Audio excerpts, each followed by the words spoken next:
Class 10th की exercise 1.3 का question 1 है हमारे सामने। Prove that root 5 is irrational. हमें प्रूव करना है कि रूट 5 इरेशनल है। तो सबसे पहले let us assume the contrary that root 5 is rational. हमें मान के चलना है कि रूट 5 रेशनल है। तो रूट 5 इक्वल ए अपॉन बी। जब रेशनल है तो रेशनल की फॉर्म में भी लिख सकते हैं पी अपॉन क्यू की। तो जो ए एंड बी है वो को प्राइम नंबर्स हैं। जो ए और बी को प्राइम नंबर्स वो होते हैं जिसका फैक्टर सिर्फ 1 हो, सिर्फ 1 फैक्टर हो उसका। तो रूट 5 बी इक्वल ए, बी को इधर साइड भेजेंगे तो रूट 5 बी इक्वल ए हो जाएगा।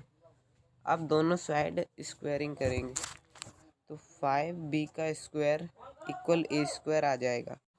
तो इस इक्वेशन से हम कंक्लूजन निकाल सकते हैं कि ए स्क्वायर इज डिविजिबल बाई 5। तो ए स्क्वायर जब 5 से डिविजिबल है तो ए इज ऑल्सो डिविजिबल बाई 5।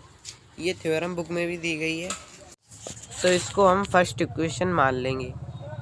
अब ए इक्वल 5c यहाँ पर हम लिखेंगे। तो c है वो कोई भी इंटीजर है, एनी इंटीजर। अब जो a इक्वल 5c इसकी वैल्यू पुट करेंगे इक्वेशन फर्स्ट में।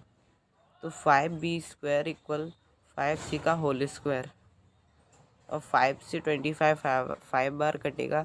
अब b square equal 5c square.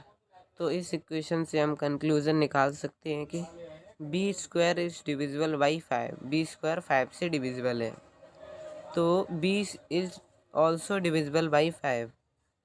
तो b भी 5 से डिविजिबल होगा। तो ये हमारी second equation. By first and second equation A and B having common factor 5। A and B उसमें कॉमन फैक्टर 5 होगा ए एंड बी में। तो जो हमने ए एंड बी लिया था उसमें वो को प्राइम नंबर लिए थे, उसमें सिर्फ 1 फैक्टर होना चाहिए, लेकिन यहाँ पर 5 फैक्टर हो रहा है। तो this contradiction is arisen because of assumption is incorrect।